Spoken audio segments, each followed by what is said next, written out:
la irresponsable habla de salario responsable. Personalmente no tengo muy altas expectativas con respecto al incremento que va a dictar, a declarar o decretar el día de mañana Delcy Rodríguez. No creo que sea muy significativo, vamos a quedar decepcionados. En Venezuela hubo un quiebre el 3 de enero. Positivo o negativo, eso lo va a decir el tiempo. ¿Estamos en una transición para la democracia o no estamos en una transición?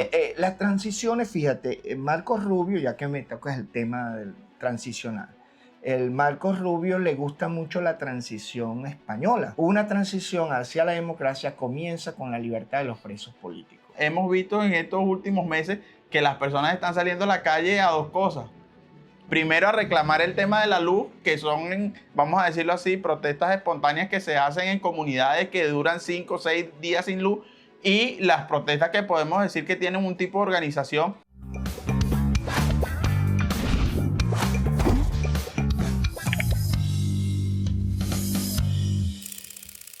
Hola, ¿qué tal amigos? Sean bienvenidos a este nuevo episodio de Sin Estudio Podcast. Un espacio donde nos enteramos ahora de las novedades que tiene el país, porque como lo dimos en el episodio anterior, estamos ahora adentrándonos en temas sociales y, ¿por qué no? Vamos a decirlo un poco temas políticos, porque la política va de la mano de lo social y del trabajo. Y precisamente de eso es lo que vamos a conversar hoy, sobre los derechos laborales, estando próximo al 1 de mayo. Acá en Venezuela se celebra el Día del Trabajador. Y para eso nos acompaña Juan Tortolero, un líder sindical de acá del estado Carabobo, que tiene muchísima información que compartir con nosotros. Y bueno, tenemos que aprovecharla. Juan, ¿cómo estás? Bueno, gracias. Gracias. Y bueno, primera vez que estoy en un podcast. Ah, bueno, es que no sea la última. Y esperemos que nuestros audio amigos que están del otro lado les sea muy interesante este tipo de conversación que hoy tenemos. Mira, hermano, ¿qué ha pasado o qué ha cambiado en la política venezolana? Porque es cierto que antes del 3 de enero todo el mundo estaba como escondido, todo el mundo estaba, vamos a decirlo, haciendo otras cosas diferentes a las que normalmente habituamos, como por ejemplo líderes, en tu caso líder sindical, otros como dirigentes políticos. ¿Qué está pasando aquí en Venezuela que ahora sí la gente está saliendo nuevamente a la calle? Bueno, en Venezuela hubo un quiebre el 3 de enero. Positivo o negativo, eso lo va a decir el tiempo. Estamos transitando este momento histórico para Venezuela. Además de profesor, soy politólogo, conozco los temas de transición. Yo creo que la transición comenzó ya en Venezuela. Y eso, que hoy tenemos esas esperanzas y estamos saliendo nuevamente, fue como el renacer de la nueva democracia que aspira a construir entre todos unidos a nuestros hijos y a nuestros nietos, que son los que van a disfrutar esa democracia que hoy estamos. ¿Estamos en una transición para la democracia o no estamos en una transición? Las transiciones, fíjate, Marcos Rubio, ya que me toca el tema del transicional, el Marcos Rubio le gusta mucho la transición española. Hablaba de Franco a la democracia. En la transición española hubo 3 amnistías. Y la última, los pactos de la Moncloa, fue la que dio el todo. Pues, borrón y cuenta nueva. Perdón total para todos. En Venezuela creo que estamos transitando esa vía, así, parafraseando a Marcos Rubio, ¿no? Sobre la transición española. Recuerda que la transición española se da después de Marcos Rubio. Yo soy de los criterios que una transición hacia la democracia comienza con... Personalmente no tengo muy altas expectativas con respecto al incremento que va a dictar, a declarar o decretar el día de mañana Delcy Rodríguez. No creo que sea muy significativo, vamos a quedar decepcionados. Es la tutela extranjera en ese proceso de transición. Entonces tenemos 3 elementos. Esa pata del transicional en Venezuela tiene 3 patas. El gobierno, ejercido por el del cigato, como le dicen ahora. La oposición, liderada por María Corina Machado y todos los partidos de oposición a este gobierno. Variopinto, por cierto. Y la tutela de Marcos Rubio o de la administración Trump. ¿Y quiénes estamos en el medio de esas tres patas? La tabla de la mesa. Somos el pueblo venezolano con sus trabajadores, que hoy tanto el pueblo venezolano sufriendo los cortes de luz y estos desmanes económicos, también los trabajadores que son padres de familia están envueltos en esta distribución del poder que estamos viviendo ahorita. Mira, dicen que Venezuela se arregló para unos pocos. ¿Qué pasa con los trabajadores que son los que sostienen este país, no? ¿Qué está pasando con los trabajadores, con el salario? Ayer conversaba con un amigo y me decía, mira, Carlos, estoy cobrando $1 mensual o quincenal, no recuerdo muy bien, quizás tú me aclaras cuánto es el sueldo, $1 mensual y tengo 25 años de servicio. Eso a mí no me alcanza. Ayer fui a hacer mercado, tenía que comprarle una leche a los niños y costaba $14 un kilo de leche. ¿Qué está pasando con eso, hermano? Bueno, que hay una realidad desfase. Está desfasada los sueldos y salarios de los trabajadores con respecto a la canasta alimentaria y la canasta básica. La canasta alimentaria, según Senda, está en 670 bolívares, $670 mensuales, y la canasta básica en 1.700, si mal no recuerdo, en Senda. Senda es un organismo que evalúa el valor de la canasta básica y la relaciona con el salario. Ahorita ahí estamos en disparidad todos los sectores, pero más el sector público, los trabajadores del sector público que están asfixiados con un sueldo que tiene 8 años de la última firma de la convención colectiva. Esta convención colectiva era desde el 2018 al 2020. ¿Y 2 se está años. cumpliendo esa convención? No, déjame explicarte. Del 2018 al 2020. En el 2020 introducimos un proyecto de convención de la tercera convención colectiva, de las cuales se ha discutido 17 cláusulas. Las cláusulas económicas no se han discutido y quedó detenido en el espacio. Ahorita que pasamos Semana Santa, nosotros firmamos una cláusula que nos daba una bonificación, porque lo que no conseguíamos por aumento de sueldo, tratábamos de arrancárselo por bonificación. Una bonificación de $30. ¿Y sabes cuánto era $30 en el 2018? Oye, dímelo, porque no tengo los números ahorita. Imagino que Bueno, la diferencia ya es bastante. Era bastante. Y era bastante significativa.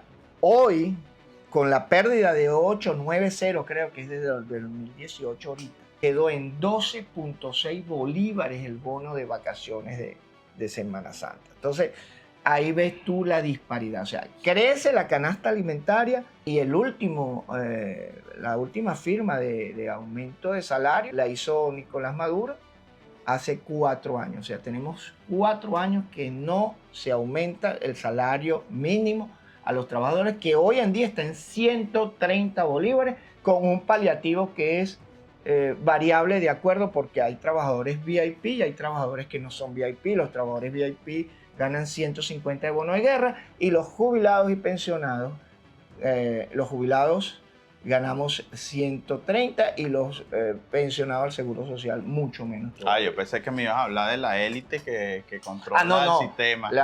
Ellos ya están fuera de ese rango. Ya ellos no sabemos es que más no publican. Mira, hay algo importante. Hablamos de eso, del tema de la diferencia entre la canasta básica, lo que realmente está el costo de la vida y lo que gana un trabajador hoy por hoy en Venezuela.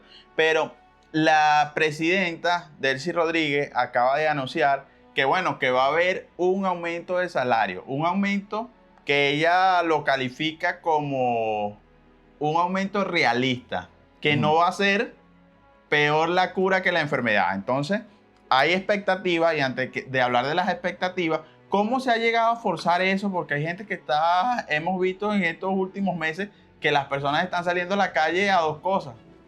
Primero, a reclamar el tema de la luz, que son, vamos a decirlo así, protestas espontáneas que se hacen en comunidades que duran 5 o 6 días sin luz, y las protestas que podemos decir que tienen un tipo de organización y están siendo guiadas por dirigentes políticos o dirigentes sindicales en este caso, es la protesta por el salario. ¿Cómo está la unificación del movimiento sindical, por ejemplo, aquí en Carabobo? La responsable habla de salario responsable. La realidad es la que se vive cada vez que tú abres la nevera.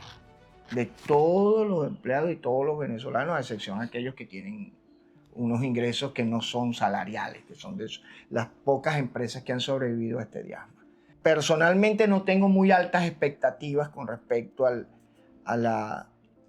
incremento que va a dictar, a declarar o decretar el día de mañana Delcy Rodríguez. No creo que sea muy significativo, vamos a quedar decepcionados. Y si los trabajadores y los que vivimos aquí en Venezuela y los que estamos afuera o los que están afuera en Venezuela no le tienen confianza a este gobierno transitorio, mucho menos los inversionistas. Y en Venezuela, para mejorar la calidad de vida de todos los venezolanos, por el despilfarro y la destrucción que hubo en el erario público, necesitamos inversión extranjera. Y para que la inversión extranjera venga, tiene que tener confianza. Y para que exista la confianza, desde mi punto de vista, tiene que haber legitimidad en las instituciones venezolanas, legalidad en las instituciones. Y nosotros, el sector de trabajadores, también estamos exigiendo, pidiendo, exhortando a los que tienen la responsabilidad, al gobierno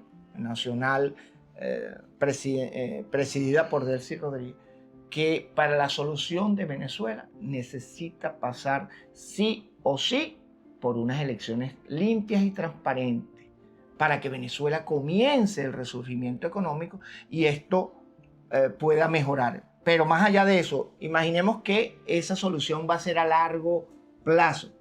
Bueno, le recomendamos a Delcy Rodríguez que desaparezca ese bojote de vicepresidencias innecesarias que ha incrementado el Estado, los ministerios que han deteriorado y el grupo de misiones que ha hecho el gobierno innecesariamente, en vez de fortalecer las universidades, en fortalecer la educación de la República, tanto básica como diversificada, y la de adultos, con aquella misión de la alfabetización, cuando existían infraestructuras, leyes y herramientas para mejorar la educación, bueno, fueron con un gobierno paralelo con estas misiones. Ahí se dilapidó. Recoja todas esas inversiones, tanto en salud, las misiones de salud, las misiones educativas. Elimine todas esas misiones, elimine todos esos ministerios, invierta ese dinero en lo que en realidad necesita hoy en día, porque ni las misiones funcionan, ni la educación pública funciona. Entonces, unifique. Bueno, pero esos ministerios no sabemos si tienen o no nóminas, ¿no? Esas misiones, esas cosas. ¿Tú jugabas pelotica de goma antes o el quemadito? Porque no me respondiste cómo está el tema de la unificación aquí, el tema sindical. Bueno, la unidad sindical. Hay una unidad de acción que llamamos, que es el tema de la lucha. Hoy, el día de mañana, estamos convocando a todos los trabajadores para la gran marcha en el estado Carabobo, que va a ser en 2 puntos de concentración, uno en la avenida Lara con Feria y otro en el Rectorado, y las dos van a converger en la Cedeño con Bolívar a partir de las 9 de mañana del día de mañana. Allí, en ese movimiento de gremios, sindicatos y jubilados y pensionados del estado Carabobo, convergemos todas las corrientes sindicales y todas las corrientes políticas. En palabras cortas, sí hay unificación en sindical. El estado Carabobo. En el estado Carabobo no hay división, que pudiéramos llamar la división. En Caracas, a nivel nacional, y en algunos estados sí hay la coalición sindical nacional y el comité de conflicto. En el comité de conflicto, que es en el que yo me inscribo, están todas las federaciones y las confederaciones, y todos los sindicatos, o la gran mayoría de los sindicatos de Caracas, están en esa agrupación. Y está la coalición sindical, que son unos compañeros que no comparten mucho, pero tienen un significado. Y hoy llamaron a una marcha del 30 y nosotros estamos convocando para mañana el día. Pero eso, más allá de las diferencias de forma. Mire, hablando de tutelaje, ¿quiénes tutelan esas coaliciones? ¿Qué organizaciones la tutelan? Por ejemplo... No, la coalición sindical es el comité de conflicto. Ahí están todas las confederaciones, CTB, la CGT, todas las confederaciones, Únete, así, todas las grandes confederaciones y federaciones. Tutelar, bueno, ahí es donde el tutelaje nacional ha tenido una piedra en el zapato. O sea, la tutela es del gobierno, pero no está tutelando a los trabajadores. Los trabajadores se ha encontrado con una piedra en el zapato que molesta bastante y va a tener que ser oído. Nosotros hemos elevado escritos a todas las instancias gubernamentales, hemos hablado con diputados, hemos hablado con la Defensoría del Pueblo, hemos agotado todos los recursos y todo lo que nos permite la ley, porque esa es otra cosa interesante o importante de nombrar, que nosotros estamos utilizando las herramientas que nos da la Constitución y las leyes a través de las instituciones nacionales como el Ministerio del Trabajo y demás instituciones para que seamos oídos y que nuestras respuestas sean satisfactorias. Mira, en el caso del sector privado, tengo conocimiento, hay una diferencia con el tema del sueldo. Por ejemplo, los trabajadores privados, ellos cobran entre 200 y 300, 400 dólares, dependiendo de su rango. Y voy a hablar como sindicalista, como dirigente. El gran beneficiado aquí ha sido la patronal, o sea, tanto el sector público como el sector privado. Porque un salario mínimo fijado en 130 bolívares y lo demás bonificación nos genera prestaciones importantes, lo que son los pasivos. Hoy en día muchos empresarios, no todos, pero gran parte o la mayoría de los empresarios tienen a sus trabajadores ganando mucho mejor que los empleados públicos, por supuesto, pero no un buen sueldo. Ganando mucho mejor, pero no es un buen salario. Y muchos de ellos también utilizan la herramienta de la bonificación y no les genera las prestaciones. Nosotros lo que exigimos y solicitamos y acompañamos a los trabajadores en las exigencias de sus reivindicaciones y lo que concerta, los acuerdos. ¿Qué es un acuerdo entre un trabajador? ¿Cuál es el mejor acuerdo entre un trabajador? ¿Cuál es el mejor diálogo entre un trabajador y su patrón? Mira, hay un video muy viral ahorita en TikTok, que por cierto te lo voy a poner aquí a ti y mientras te lo paso a ti, a las personas se lo pongo en edición para que lo vean, de un empresario muy famoso que él habla que el sueldo no puede llegar a 10 dólares. Que eso sería una locura porque primero el Estado no va a aguantar eso y el sector privado tampoco. Entonces tú me vas... Una empresa o el mismo Estado, por darte un ejemplo, lo que queramos hacer, va a dar 10 dólares. Y si su personal promedio tiene unos 10 años de antigüedad, hay unos que el promedio es mayor, hay otros que es menor, pero hagamos este cálculo si tuviera unos trabajadores con un promedio de antigüedad de 10 años. Bueno, esos 10 dólares que vas a dar, ya tienes que agregarle multiplicado por 10, es decir, un mes por año, que va y va a incrementar el pasivo del trabajador, pero no lo va a recibir. Es decir, 10 dólares ya tienes 10 salarios acumulados ahí, 100. Más 2 de utilidades y 1 de vacaciones, son 13. Es decir, vas a dar 10 dólares para recibir ese mes y 130 se te va a ir, uno a la salida y lo otro cuando llegue diciembre. Pero no he concluido allí. No son 10 dólares solamente ese mes, tienes que mantenerlos en el tiempo. ¿Qué te quiero decir con ello? Bueno, que tienes que sumarle otros 12 meses. Es decir, estos 10 dólares en salario implican 25 salarios para poder cumplir con la ley como está ahí. Es decir, te cuesta 250 dólares. Y vas a recibir en el mes solamente 10 dólares. No quiero decir de que no se va a discutir la ley y arreglar esto, pero bueno, acabo de decir que son 250 dólares, ¿verdad? Bueno, multiplícalo por 3.500.000 trabajadores y esto te da la suma de 875.000 millones de dólares. Multiplica esos 10 dólares por los 5.500.000 pensionados y te da 666.000 millones de dólares. Si sumas eso, Pedro, en un año, bueno, hablas de 1.541 millones de dólares. Solamente 10 dólares. ¿Lo llegaste a ver? Claro, por supuesto. Y estamos hablando del tema de los tantos años que vivimos con esta bonificación. La bonificación salarial le hizo mucho daño y siempre se le exigió el tema de concentrar todo el poder, desmejorar el salario para tener el control social, y eso lo sabe todo el mundo. O sea, vivir de las bonificaciones de los llamados, los bonos de guerra económica. Entonces, todas esas dádivas que el gobierno nos daba a cambio de nuestro silencio. Los empresarios también tienen una carga, pero han sido ellos que también han sido beneficiados. Si bien es cierto lo que dice el señor, pero también ellos han sido beneficiados en el enriquecimiento, porque hay empresas que aquí, con todo lo malo que puede haber estado, se han enriquecido con esa política salarial. Nosotros, los trabajadores que defendemos los derechos de los trabajadores y no necesariamente tiene que ser sindical, exigimos se respete lo que está en la Constitución y las leyes. Ellos prefirieron jugar con esas reglas, hoy en día están asfixiados. Mira, yo voy a emitir mi opinión con respecto a ese video, porque a mí sí me pareció bastante interesante y un poco descabellado también, porque... No, de que es interesante, es interesante. Él explica muy bien allí cuáles serían las razones. Creo, y ahí es donde también tenemos una lucha.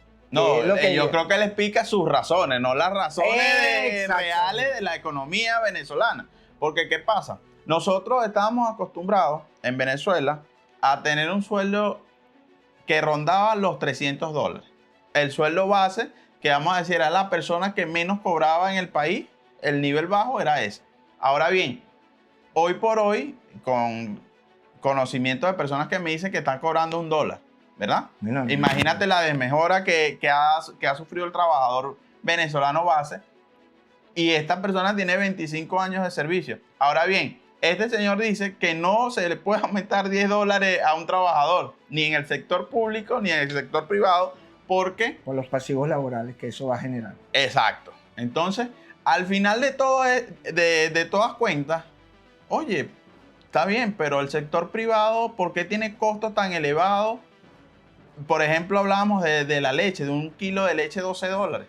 ¿Cuánto? Un trabajador tiene que trabajar 12 meses para comprar un kilo de leche. Fíjate, lo que pasa es que él está en la corriente de que hay que modificar la ley del trabajo para borrón y cuenta nueva. O sea, estos 27 años... Pero es que es una ley de trabajo que está en desuso. Pero bueno, vuelvo a ¿cuáles son las razones? ¿Qué es lo que llaman la constituyente laboral?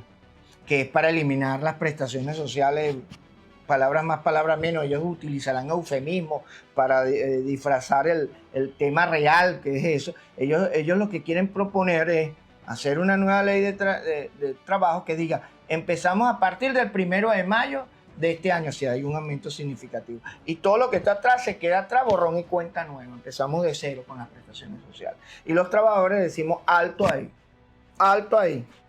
porque las leyes no pueden ser, tú eres abogado, no pueden ir para atrás. No, y que los derechos laborales son irrenunciables. Y que son progresivas. Tú puedes modificar una ley, pero si la vas a mejorar, no las puedes empeorar. Entonces, ahí va a haber unos intereses que van a chocar y nosotros nos vamos a ajustar a la ley. Pero volvemos a decir, en este momento la tutela juega en esas tres patas.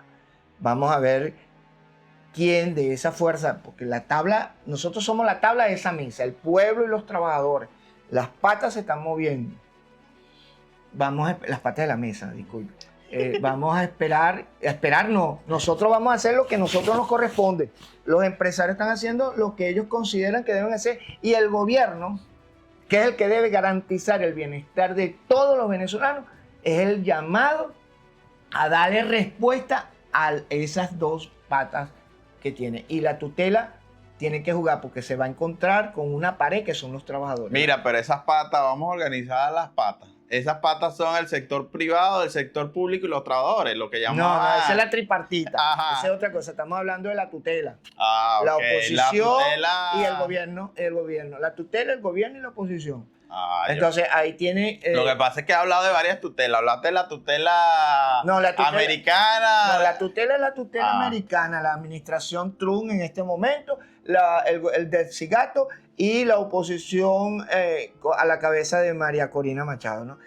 Se van a encontrar las tres patas con los sectores laborales de Venezuela que van a exigirle, como le estamos exigiendo y como le vamos a exigir mañana, que cumplan lo que ellos responsablemente aparece en la Constitución Bolivariana de Venezuela. En la Constitución, las leyes no pueden ir para atrás. Los derechos, como tú bien lo dijiste, son irrenunciables. Les tocará a los que están al frente de la administración de la nación responder y dar respuesta también satisfactoria, porque pueden responder de forma que no satisfaga, como va a ser el día de mañana el decreto de aumento de salario. Ya tú me dijiste que no tienes expectativas, que tus expectativas son muy pocas. Muy baja, muy baja. Ajá, ahora te digo, ¿cuál es la expectativa del sector docente, donde tú estás, del magisterio? Bueno, Porque ahí fíjate, es donde tú tienes más fuerza. Ahí nosotros principalmente exigimos que se sienten a discutir la tercera convención colectiva que ya tiene 8 años de la última de haber sido firmada. Hace 4 años no se aumenta el sueldo mínimo. O sea, hay una ¿cómo fue que tú dijiste ahorita que de la ley del trabajo que está en desuso? Está en desuso. Bueno, estamos atrasados 8 años con los trabajadores del sector de la educación. 8 años de la última... porque la última Convención Única y Unitaria agrupa a todos los trabajadores de la educación, no solamente al sector docente, sino a los administrativos y obreros. Ahí están metidos todos. Entonces tenían 8 años de la última convención colectiva, 6 años que está vencida y 4 años del último incremento, del último decreto de salario mínimo. O sea, tenemos un retraso y una inflación galopante que la paridad cambiaria no nos permite conseguir los bienes y servicios básicos para una familia de 4 personas. Imagínate tú. Mira, después de tanta persecución, de vidas perdidas, de personas que han sido detenidas, ¿vale la pena seguir luchando en las calles? Como dice, mañana tienen ese compromiso de salir a las calles. Hoy tenía entendido que también había otro grupo que está en las calles marchando por el tema salarial. ¿Vale la pena seguir saliendo a la calle, arriesgar la vida, arriesgar la libertad, sabiendo que no va a haber una mejora significativa? Sabiendo que el aumento va a ser un aumento responsable, que no va a llenar ni las expectativas mínimas que tenemos los trabajadores o los venezolanos sobre ese posible aumento. La lucha se llama lucha porque es difícil, porque cuesta, porque es muy, se trabaja mucho, es muy forzada, y más con este tipo de gobierno y las experiencias anteriores de persecución. Yo fui perseguido casi 20 días, 4 veces al día a las puertas de mi casa, estaba en una patrulla del SEBIN, hay video de eso porque quedó registrado. Mi hija está en el exilio, está exiliada porque fue también solicitada por las autoridades por pertenecer simplemente a una ONG que defendía los derechos humanos de las mujeres. O sea, la persecución sí tuvo un costo alto, pero seguimos, cuando tú dices que vale la pena luchar, sí. Mis 2 hijas y mis 4 nietos están fuera. Por ellos vale la pena seguir luchando. Y nosotros vamos a seguir luchando. Los venezolanos somos un país de luchadores. Recuerdo las palabras de Rómulo Betancourt, que cuando Venezuela necesitó libertadores los paría. Bolívar. Hoy en día están todos los venezolanos que hoy estamos y mañana vamos a estar en la calle y hemos salido y salimos a votar el 28 y salimos a defender el 28, después nos silenciaron y resistimos, los que fueron presos, los que fueron liberados, los lamentables desaparecidos y asesinados. Todos esos venezolanos lucharon y vamos a seguir luchando para conquistar, y eso yo creo que no está en el ADN de los venezolanos. O sea, son generaciones, son 27 años, ya es una generación que nació en esta mal llamada revolución. Hoy en día tienen 27 años, nacieron luchando, y hoy en día vemos los jóvenes, la nueva generación, los que asumieron los roles, los vemos caminando, militando en diferentes partidos, porque saben que si no se responsabilizan por el hecho público y el hecho político, no tendrán el país que desean para sus hijos. Y por eso los venezolanos vamos a seguir luchando. Nosotros, los abuelos, estamos ahorita luchando, vamos a seguir luchando, y creo, y en eso sí estoy convencido, Carlos, que el resultado de esa lucha, el triunfo de esa lucha está más cerca que antes. Y creo que ese es el espíritu que hoy mueve a todos los venezolanos a salir a la calle, a todos los venezolanos a tener esa esperanza, y a todos los venezolanos a no apoyar a este gobierno. Mira, vamos a pedirles por favor a las personas que nos están viendo o quizás nos están escuchando, porque ahora en YouTube se puede escuchar estilo podcast, ¿no? Esto es un podcast, por cierto.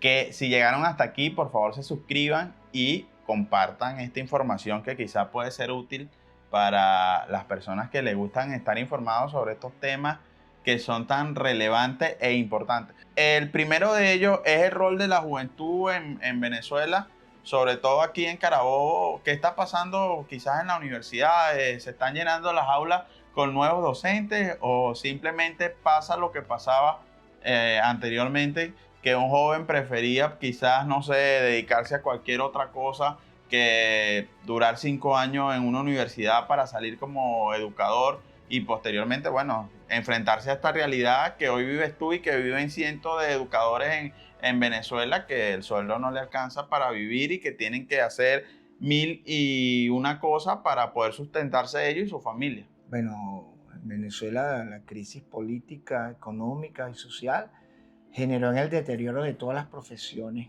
universitarias. La prosecución estudiantil hoy en día no es una... Bueno, anteriormente, porque está revertiéndose la esperanza de la movilidad social a través de la educación, de la formación en las universidades. Pero hace unos años atrás, antes del 3 de enero, tú veías que las escuelas de policía y de Guardia Nacional se daban el lujo de filtrar el ingreso a sus escuelas, ¿no? Mientras que las universidades escaseaba la matrícula. En educación, hoy en día no hay generación de relevo. Se prendieron las alarmas tanto en el pedagógico como en las universidades, en las facultades de educación, donde no hay la cantidad de docentes para formar a la población. Hoy en día eso se está revirtiendo, ya los jóvenes están retomando, hay una nueva esperanza, hay un renacimiento de la esperanza venezolana que se está sintiendo en las aulas de clase y hasta en las expresiones de los muchachos. Tú hablas hoy en día con los muchachos y los muchachos tienen un alto nivel de conciencia de lo que está sucediendo en el país, de quiénes son los responsables y de cuál es su rol ante esa sociedad. Nosotros tenemos un amigo en común que se llama Julio Castellano. Él tiene una niña de 8 años que escribe cuentos. Una niña con unos dotes interesantes. Y así tenemos muchachos que han ganado olimpiadas de matemáticas. Tenemos mucho talento y el venezolano es... si algo bueno trajo la diáspora, además de hacer conocer la arepa y la cachapa, es que dio a conocer lo que significa el venezolano y vemos miles de videos felicitando el tema de la energía para el trabajo, de la energía positiva que posee, cómo hablan de los médicos, cómo hablan de los profesores venezolanos, los vemos en podcast de países extranjeros, de compañeros extranjeros. Bueno, y ese talento es natural, es de aquí, y hacia ese talento vamos. Tú hablabas ciertamente qué está pasando con las universidades, que no le interesaba la irreverencia, los asfixió, los asesinó en las protestas, los encarceló. Pero el movimiento estudiantil será nuevamente una dirección, y lo vemos en la UCB, que los muchachos han salido y siguen saliendo de la universidad a protestar por la libertad de los presos políticos. Se fue la luz, lo que esperábamos llegó. Estaba a punto de decirte que estaba de... No, bueno, pero algo agarraste. Algo se ha hecho, se está grabando todavía, ¿no? Mira, vamos a despedir esto. Creo que, bueno, hablamos bastante. Lo otro que te quería preguntar, creo que lo podemos responder así. Bueno, vamos a hacer una ronda de preguntas cortas, dale, ya rapidito. que se fue la luz. 5 preguntas cortas que puedes responder a manera de, bueno, de sí o no, si quieres la alargan un poco. Dale. Okay. El tema de la expectativa salarial. ¿El aumento va a ser mayor a $100? No. No, ok. Ahora bien, ¿los profesores en Venezuela van a seguir o van a seguir migrando? No creo, yo creo que ya la migración se detuvo en cuanto al tema de los educadores. Hoy los educadores están resistiendo y están muy esperanzados en que va a cambiar y van a mejorar sus sueldos. ¿Hay presos políticos Sí, hay. sindicales en este caso? En este momento creo que ¿Quedan sí. sindicales? Creo que sí, pero lo importante es que hay presos políticos todavía y la transición debe continuar. Tenemos esperanza que va a venir por la vía, esperanzas no. Los procesos son así. Los que no salen por la amnistía podrán salir por indulto o salen por cualquier otro procedimiento. Pero de que van a salir todos, es así, porque no puede haber democracia con presos políticos. Otra cosa importante, esta si quieres, si tuvieras ahorita la capacidad de estar en esas tres patas, que ahora sí la tripartita, hermano, y capacidad de tomar decisión, ¿cuáles serían las decisiones importantes para mejorar la calidad de vida de los trabajadores? Crear unas leyes que generen confianza, porque solos no podemos. Así como hubo la intervención extranjera que extrajo a Maduro, nosotros necesitamos la inversión extranjera para que arranquemos. Y sé que después de esa inversión, esa primera inversión, que nosotros podamos explotar los pozos petroleros, las riquezas minerales que tenemos, que es los recursos naturales, que es lo primario que tenemos para reconstruir el país, vendrán las empresas. O sea, herencia. Bueno, pero eso no es de inmediato, hermano. No, bueno, eso es a largo plazo. Pero eso te digo, las leyes... Pero algo que pueda paliar la crisis mañana, por ejemplo. En este momento, 1 de mayo, el día siguiente. Habilite la Asamblea Nacional y cree leyes para la inversión extranjera. Y eso va a generar recursos. Ya el Fondo Monetario Internacional va a dar unos 5.000 millones, dicho por ellos mismos. No sé si eso será cierto. Diosdado Cabello salió diciendo eso. Ese dinero debe ser. En los Estados Unidos también la administración Trump acaba de colocar un... ¿Cómo es que le dicen? Un auditor del Banco Central, la autonomía del Banco Central, cosas inmediatas que puede hacer en lo político, la autonomía del Banco Central para que la paridad cambiaria cese, y libertad de inversión, respeto a la inversión extranjera y respeto a los venezolanos que han sobrevivido a esta ola de... Venezuela se está acomodando y nosotros los venezolanos vamos a ayudar a reconstruir Venezuela y la democracia sólida que todos queremos para nuestros hijos y nietos. Gracias, Juan, por acompañarnos en este episodio de Sin Sin Luz Estudios Podcast y ahora sin luz. Bueno, esa es otra razón más para salir mañana, viernes, todos a la marcha, a exigirle que se cumplan nuestros derechos. Bueno, muchísimas gracias a todos. Por favor, no olviden de dejarnos un comentario sobre este tema, de suscribirse al canal y de, compartir toda esta información. Nos vemos en un próximo episodio.